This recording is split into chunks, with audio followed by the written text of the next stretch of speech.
ദിവസം ഒരു കുറുക്കൻ നടന്നുകൊണ്ടേയിരുന്നു. അപ്പോൾ ഒരു കാക്ക താഴേക്ക് വന്ന് ഒരു വെണ്ണക്കഷ്ണത്തെ എടുക്കുന്നത് ആ കുറുക്കൻ കണ്ടു. ആ വെണ്ണക്കഷ്ണത്തെ എടുത്തുകൊണ്ട് ആ കാക്ക ഒരു ഉയരമുള്ള കൊമ്പിലേക്ക് പറന്നു ചെന്നിരുന്നു. ഈ വെണ്ണക്കഷ്ടം വളരെ രുചിയായിട്ടുണ്ടോന്ന് തോന്നുന്നു. എനിക്കത് കഴിക്കണമെന്ന് തോന്നുന്നു. ഞാൻ ഒരു കുറുക്കനാണ്, എനിക്കത് കഴിക്കാനാകും. വളരെ നന്നായിട്ട് മധുരിച്ച് സംസാരിക്കാനുള്ള കഴിവ് എനിക്കുണ്ട്. എത്രയും പെട്ടെന്ന് ഞാൻ അത് കഴിക്കും. മെല്ലെ ആ കുറുക്കൻ ആ മരത്തിന്റെ അരികിലേക്ക് ചെന്നു. നമസ്കാരം. എന്താ കാക്കേ, സുഖം തന്നെയല്ലേ? വായ്ക്കകത്ത് ഭക്ഷണം വെച്ചുകൊണ്ട് ഒന്നും സംസാരിക്കരുതെന്ന് അറിയാവുന്ന കാക്ക ഒന്നും മിണ്ടാതെ ഇരുന്നു. കുറുക്കൻ മരത്തിന്റെ അടിയിൽ വന്നിരുന്നപ്പോഴും കാക്ക ഒന്നും മിണ്ടിയില്ല. ഇന്ന് നിന്നെ കാണാൻ എങ്ങനെയുണ്ടെന്ന് അറിയോ? വളരെ സുന്ദരിയാണ്. ശരി, പറയൂ, നീ എന്തെങ്കിലും രഹസ്യം മറച്ചു വെച്ചിട്ടുണ്ടോ? ശരി, ഞാൻ നിന്നോടൊരു കാര്യം ചോദിക്കട്ടെ? അല്ല, നിന്റെ ചിറക് കാണാൻ വളരെ നന്നായിട്ടുണ്ടല്ലോ. അത് എങ്ങനെയാ? അതിന്റെ ഒപ്പം നിന്റെ കണ്ണോ വൈരക്കല്ലിനെ പോലെ ജ്വലിക്കുന്നു. വായ്ക്കകത്ത് വെണ്ണ കഷ്ണം വെച്ചതുകൊണ്ട് കാക്ക ഉത്തരമൊന്നും പറഞ്ഞില്ല. കാണാൻ മനോഹരമായി നീ പാടിയാൽ കേൾക്കാൻ എന്ത് സുഖമായിരിക്കും. നിന്നെ എല്ലാവരും പക്ഷികളുടെ റാണിയാണെന്ന് പറയും.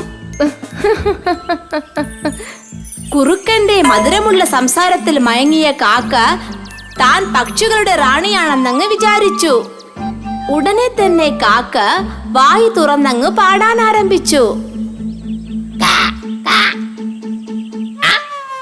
കാക്ക പാടാൻ ആരംഭിച്ചതും കാക്കയുടെ വായിലിരുന്ന വെണ്ണക്കഷ്ണം മുകളിലേക്ക് നോക്കിയിരുന്ന കുറുക്കന്റെ വായിലേക്ക് പോയി വീണു. ഞാൻ വിചാരിച്ചത് സംഭവിച്ചു. വെണ്ണക്കഷ്ണം കിട്ടി.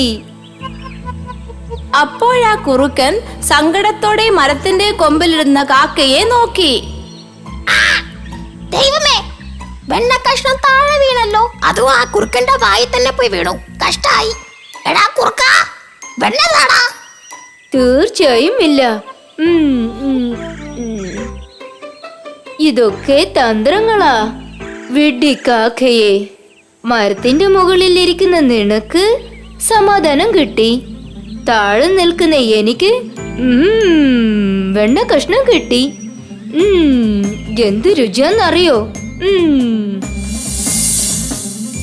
കുട്ടികളെ, എപ്പോഴും വേഷം നിറഞ്ഞ വാക്കുകൾ നമ്മൾ വിശ്വസിക്കരുത്. നിങ്ങൾക്കിത് മനസ്സിലായിട്ടുണ്ടോ എന്ന് വിചാരിക്കുന്നു.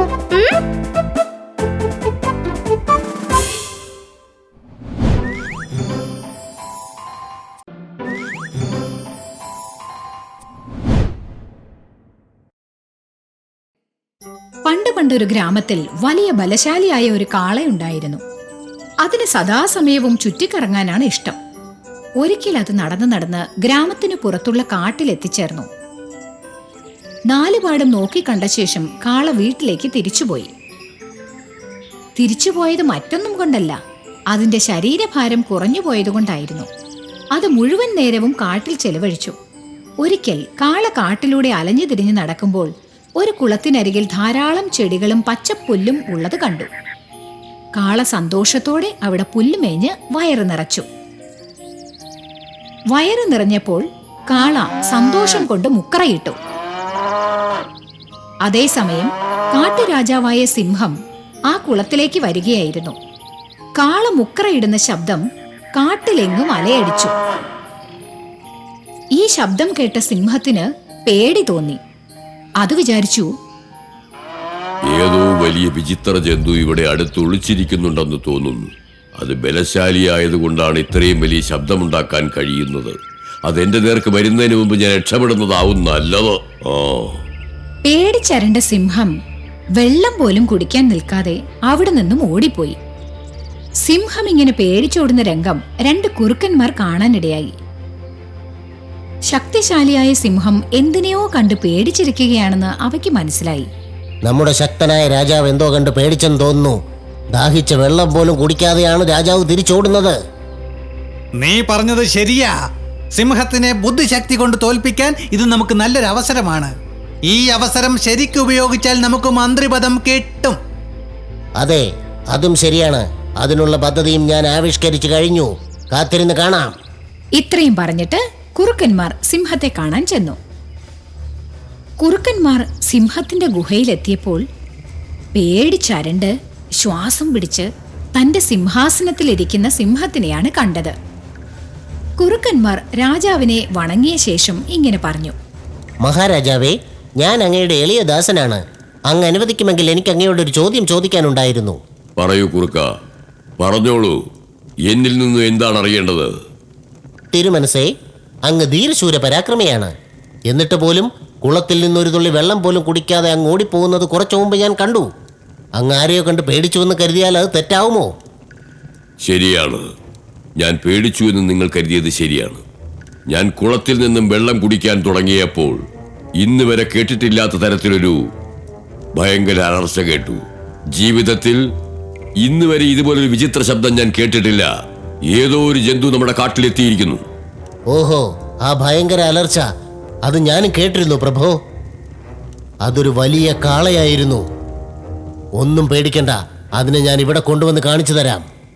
ശരി, ആ കാളയെ ഇവിടേക്ക് കൊണ്ടുവരൂ. ഉത്തരവ് പോലെ മഹാരാജൻ. കണ്ടു പരിചയപ്പെട്ടതിന് ശേഷം സിംഹവും കാളയും സുഹൃത്തുക്കളായി മാറി. അന്നു മുതൽ കാള സിംഹരാജാവിന്റെ ഉപദേശകനായി കൂടെ താമസിക്കാൻ തുടങ്ങി.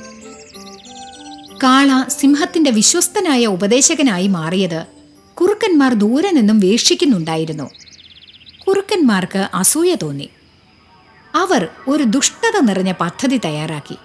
കുറുക്കന്മാർ സിംഹത്തെ ചെന്ന് കണ്ടു പറഞ്ഞു: മഹാരാജൻ, ഞാൻ അങ്ങയുടെ വിനീതദാസനാണ്. ആരെങ്കിലും അങ്ങയെ ആക്രമിക്കാൻ തുനിയുന്നത് എനിക്ക് സഹിക്കാനാവില്ല. അങ്ങ് കാളയെ അതിരുകടന്ന് വിശ്വസിക്കുന്നുണ്ട്. കാള അങ്ങയുടെ ആരാധകനൊന്നുമല്ല. കാള കാട്ടിലെ രാജാവാകാൻ ശ്രമിക്കുന്നുവെന്നാണ് ഞാൻ കേട്ടത്. ഞാൻ ഈ പറഞ്ഞതൊക്കെ സത്യമാണ്. അങ്ങ് സ്ഥലം വിട്ടാലുടനെ കാള ഇവിടുത്തെ രാജാവായി തീരും. അതനുവദിച്ചുകൂടാ. അങ്ങനെയാണോ കാര്യം? പക്ഷെ ഞാൻ നിങ്ങളെ വിശ്വസിക്കുന്നില്ല. മഹാരാജാവേ, കാളയുടെ തനിനിറം നമ്മൾ ഇനിയും കണ്ടിട്ടില്ല. അങ്ങയ്ക്ക് മുന്നറിയിപ്പ് തരേണ്ടത് എന്റെ കടമയാണ്. ഇനി എന്ത് വേണമെന്ന് അങ്ങ് തന്നെ തീരുമാനിക്കുക. വളരെ നന്ദിയുണ്ട് പ്രജകളെ, വിവരം അറിയിച്ചതിന് നന്ദി. പക്ഷെ ഇക്കാര്യം ഞാൻ ഉറപ്പുവരുത്തേണ്ടിയിരിക്കുന്നു. പ്രഭു, ആ കാള അതിന്റെ നെറ്റികൊണ്ട് അങ്ങയെ കുത്തി ഞെരുക്കുമ്പോൾ, അതിന്റെ കൊമ്പുകൾ കുത്തിയിറക്കാൻ ശ്രമിക്കുമ്പോൾ അങ്ങയ്ക്ക് മനസ്സിലായിക്കോളും തനി നിറം. കുറുക്കന്മാർ പറയുന്നത് സിംഹം കുറേശ്ശെയായി വിശ്വസിക്കാൻ തുടങ്ങി. അതിനുശേഷം ആ ദുഷ്ടന്മാരായ കുറുക്കന്മാർ കാളയുടെ അടുത്ത് എന്ന് പറഞ്ഞു: പ്രിയ സുഹൃത്തെ, ഞാൻ സിംഹരാജാവിന്റെ ഒരു വിനീത ദാസനാ. എന്നാലും ചില കാര്യങ്ങൾ നിന്നോട് പറയാനുണ്ട്. നീ സിംഹത്തിന്റെ സുഹൃത്തും ഉപദേശകനുമാണ്. എന്നാലും സിംഹത്തെക്കുറിച്ചൊരു മുന്നറിയിപ്പ്. സിംഹം നിന്നെ കൊന്നു തിന്നാനായി കാത്തിരിക്കുക. നിന്റെ വിശ്വാസം പിടിച്ചു പറ്റാനാ സുഹൃത്തായി അഭിനയിക്കുന്നത്. പക്ഷേ അവസരം കിട്ടിയ ഉടനെ നിന്നെ കടന്നാക്രമിച്ച് കൊല്ലും. നീ സൂക്ഷിച്ചിരിക്കണം. നീ പോടാ നുണയാ. എന്റെ സുഹൃത്ത് അങ്ങനെയൊന്നും ഒരിക്കലും ചിന്തിക്കില്ല. അടുത്ത പ്രാവശ്യം നിന്നെ കാണുമ്പോൾ സിംഹം രോഷത്തോടെ നോക്കുന്നത് കണ്ടാൽ നിനക്ക് മനസ്സിലാകും. സിംഹം നിന്നെ ആക്രമിക്കും. പിന്നെ നീ ജീവന് വേണ്ടി പോരാടേണ്ടി വരും. നിനക്കെന്തുകൊണ്ട് ഇപ്പോഴേ അതിന് തയ്യാറായിക്കൂടാ? ഇതെല്ലാം കേട്ടതും കാള ദേഷ്യം കൊണ്ട് വിറച്ചു. അതോടെ കാള തന്റെ മുഴുവൻ ശക്തിയും സംഭരിച്ച് സിംഹത്തിന്റെ ഗുഹയുടെ നേർക്ക് ഓടാൻ തുടങ്ങി. സൂത്രക്കാരായ കുറുക്കന്മാർ വേഗം സിംഹത്തിനടുത്തേക്ക് ഓടിച്ചെന്ന് കാള വരുന്നുണ്ടെന്ന് വിവരം കൊടുക്കുകയും ചെയ്തു. കാള ഓടി വരുന്നത് കണ്ടപ്പോൾ സിംഹവും ആക്രമണത്തിന് തയ്യാറെടുത്തു. വിഡ്ഢികളായ ആ സുഹൃത്തുക്കൾ രണ്ടുപേരും കുറുക്കന്മാരുടെ തന്ത്രം മനസ്സിലാക്കിയില്ല. അവർ രണ്ടുപേരും ദേഷ്യത്തോടെ പരസ്പരം ആക്രമിക്കാൻ തുടങ്ങി. കടുത്ത പോരാട്ടത്തിനൊടുവിൽ ആ കാള ചത്തുപോയി. അങ്ങനെ സൂത്രക്കാരായ കുറുക്കന്മാർ പദവി നേടാനായി സിംഹത്തിനടുത്തെത്തി. സിംഹം അവരെ രണ്ടുപേരെയും തന്റെ മന്ത്രിമാരായി നിയമിച്ചു. ആപൽക്കരമായ സന്ദർഭത്തിൽ ജീവൻ രക്ഷിക്കാൻ മനസ്സ് കാണിച്ചതിനുള്ള സമ്മാനം ഒടുവിൽ കുറുക്കന്മാർക്ക് അവർ ആഗ്രഹിച്ചത് കിട്ടി. സിംഹം തനിക്ക് സംഭവിച്ച നഷ്ടം എന്താണെന്ന് മനസ്സിലാക്കിയതുമില്ല. കുട്ടികളെ, നിങ്ങൾക്ക് ഈ കഥയുടെ സാരം മനസ്സിലായോ? നല്ലൊരു സുഹൃത്തിനെ കിട്ടാൻ ബുദ്ധിമുട്ടാണ്, പക്ഷേ ഇല്ലാതാക്കാൻ എളുപ്പമാണ്. ഒരിക്കലും നല്ല സുഹൃത്തുക്കളെ തെറ്റിദ്ധരിക്കാതിരിക്കുക.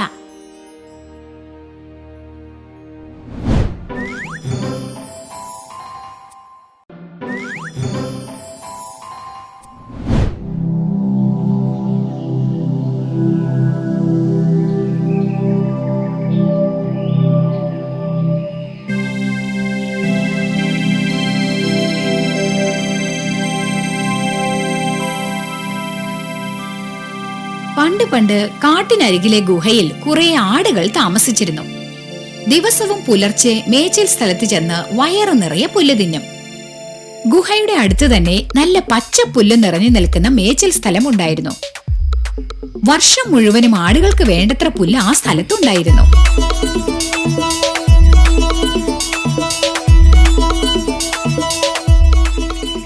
പുല്ല് തിന്ന് തിന്ന് ആടുകളൊക്കെ തടിച്ചു കൊഴുത്തു.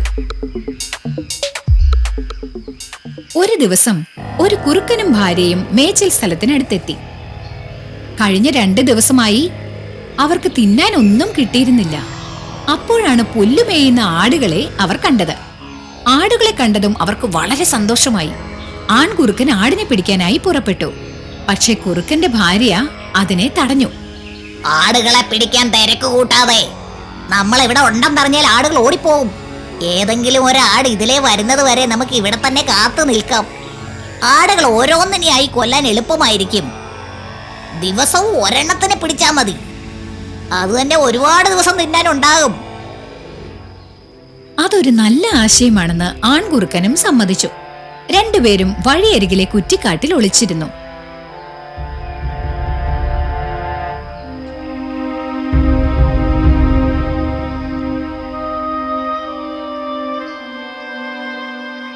കുറച്ചു സമയം കഴിഞ്ഞപ്പോൾ ഒരാട് കുറ്റിക്കാട്ടിനരികിലെത്തി. പെട്ടെന്ന് തന്നെ 2 കുറുക്കന്മാരും ചാടി വീണ് ആടിനെ കടിച്ചു കൊന്നു. പാവം ആടിന് കൂട്ടുകാരോട് സഹായം ചോദിക്കാൻ പോലും സമയം കിട്ടിയില്ല. കുറുക്കനും ഭാര്യയ്ക്കും അന്ന് നല്ല കുശാലായ സദ്യയായിരുന്നു. അന്നു മുതൽ എല്ലാ ദിവസവും കുറുക്കനും ഭാര്യയും കൂടി മേച്ചിൽ സ്ഥലത്തിനടുത്തെ കുറ്റിക്കാട്ടിൽ മറഞ്ഞിരുന്ന് ഓരോ ആടുകളെയായി പിടിച്ചു തിന്നാൻ തുടങ്ങി.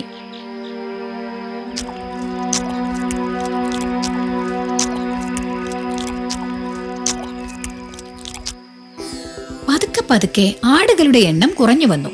ഒടുവിൽ ഒരേ ഒരാട് മാത്രം ബാക്കിയായി. അത് നല്ല സൂത്രക്കാരനായ ആടായിരുന്നു. തന്റെ കൂടെയുള്ളവരെയെല്ലാം കുറുക്കന്മാരാണ് പിടിച്ചു തിന്നുന്നതെന്ന കാര്യം അതിനറിയാമായിരുന്നു. അതുകൊണ്ട് ആ ആട് ശ്രദ്ധാപൂർവം കഴിഞ്ഞു വന്നു. അനാവശ്യമായി ഒരിക്കലും ഗുഹയുടെ പുറത്തേക്ക് പോയതുമില്ല. മേച്ചിൽ സ്ഥലത്തേക്ക് പോകുന്ന പതിവും നിർത്തി. പകരം ഗുഹയുടെ അടുത്തെല്ലാമുള്ള പുല്ല് മാത്രം തിന്നാൻ തുടങ്ങി.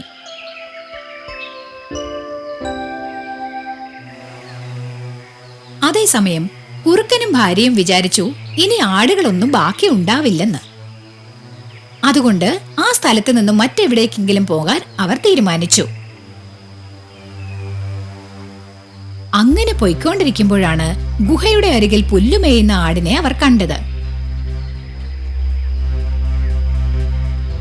കുറുക്കന്മാരെ കണ്ടതും ആട് ഗുഹയുടെ അകത്തേക്ക് ഓടി ഒളിച്ചു. പിന്നെ കുറച്ചു ദിവസം ഗുഹയുടെ പുറത്തേക്ക് വന്നതേയില്ല. ഗുഹയുടെ അകത്ത് വളരുന്ന ചെറിയ പുൽക്കൊടികളായി പിന്നെ ഭക്ഷണം. കുറുക്കന്മാർ പിന്നെയും കുറെ ദിവസം ഗുഹയുടെ പുറത്ത് തന്നെ കാത്തിരുന്നു. പക്ഷേ ആടിനെ മാത്രം കിട്ടിയില്ല. ഒടുവിൽ അവർ ഒരു പദ്ധതി തയ്യാറാക്കി. കുറുക്കന്റെ ഭാര്യ ആടുകളുടെ ഗുഹയുടെ അരികിലെത്തി ഇങ്ങനെ വിളിച്ചു പറഞ്ഞു: ചങ്ങാതി, നിന്നോട് കൂട്ടുകൂടാനാണ് ഞാൻ വന്നിരിക്കുന്നത്. ഏകാന്തത എന്നെ വീർപ്പ് മുട്ടിക്കുന്നു. എന്റെ രഹസ്യങ്ങളൊക്കെ തുറന്നു പറയാൻ ആരെയും കാണുന്നുമില്ല. നിന്റെ ബുദ്ധിശാലിത്തരവും സൂത്രവും ഒക്കെ എനിക്ക് വളരെ ഇഷ്ടമാണ്. ദയവായി എന്റെ ചങ്ങാതിയാക്. നമുക്ക് സുഖദുഃഖങ്ങളെല്ലാം പങ്കുവെക്കാം. നിനക്ക് എന്നോട് ദേഷ്യമാണെന്ന് എനിക്കറിയാം. എന്റെ ക്രൂരനായ ഭർത്താവാണ് അതിന് കാരണം. എന്റെ ഭർത്താവ് ഇപ്പോൾ ചെയ്ത കുറ്റങ്ങൾക്ക് പശ്ചാത്തപിക്കുന്നു. അവന് പുതിയൊരാളാകണമെന്നുണ്ട്. ഇന്നു മുതൽ ഒരു ജീവിയെയും പിടിച്ചു തിന്നില്ലെന്ന് എനിക്ക് വാക്കും തന്നിട്ടുണ്ട്. ഇനി ഞങ്ങൾ പച്ചപ്പുല്ലും ചെടികളും മാത്രമേ കഴിക്കൂ. ഇന്ന് ഉച്ചഭക്ഷണത്തിന് നിന്നെ ക്ഷണിക്കാനാണ് ഞാൻ വന്നത്. എന്റെ ഭർത്താവാണ് എന്നെ ഇങ്ങോട്ട് പറഞ്ഞയച്ചത്. ദയവായി ഇല്ലെന്ന് പറയരുതേ, ഉച്ചഭക്ഷണത്തിന് വരണം കേട്ടോ. ആട് ഗുഹയുടെ അകത്ത് തന്നെ നിന്നുകൊണ്ട് മറുപടി പറഞ്ഞു. ഇതൊരു ക്ഷണമാണെങ്കിൽ ഞാൻ ഉച്ചഭക്ഷണത്തിന് വരാം. പക്ഷേ എനിക്കിന്ന് ചില വിരുന്നുകാരുണ്ട്. അവർ നഗരത്തിൽ നിന്ന് എത്തിയതാ. ഇനിയും കുറച്ചു ദിവസം ഇവിടെ തന്നെ കാണും. അവരെയും നിങ്ങളുടെ വീട്ടിലേക്ക് കൂട്ടിക്കൊണ്ടുവരട്ടെ? എല്ലാവർക്കും കഴിക്കാൻ മാത്രമുള്ള ഭക്ഷണം അവിടെ കാണുമോ?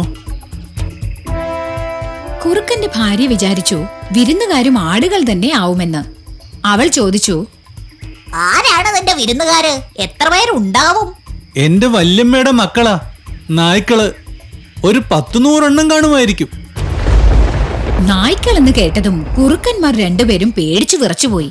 അവർ രണ്ടുപേരും കാടിന്റെ ആ ഭാഗത്തു നിന്നും തന്നെ ജീവനം കൊണ്ട് ഓടിപ്പോയി. അവർ ഓടിയ സ്ഥലത്ത് പിന്നീട് പുല്ലുപോലും മുളച്ചിട്ടില്ല. ആട് പിന്നെയും അവിടെ തന്നെ താമസിച്ചു. കുട്ടികളും കുടുംബവും ഒക്കെയായി സന്തോഷത്തോടെ ജീവിച്ചു. പ്രിയപ്പെട്ട കുട്ടികളെ, ആട് എത്ര സൂത്രശാലിയാണെന്ന് കണ്ടില്ലേ? പ്രതികൂല സാഹചര്യങ്ങളിൽ വളരെ പെട്ടെന്ന് തന്നെ ബുദ്ധിപൂർവം തീരുമാനങ്ങൾ എടുക്കണം. അങ്ങനെയായാൽ ജീവിതത്തിൽ ഒരു പ്രതിസന്ധിയും നിങ്ങൾക്കുണ്ടാവില്ല. ഈ കഥയുടെ സാരം അത്യാപത്ത് കാലത്ത് എല്ലാവരും ബുദ്ധിപൂർവം പ്രവർത്തിക്കണം എന്നതാണ്.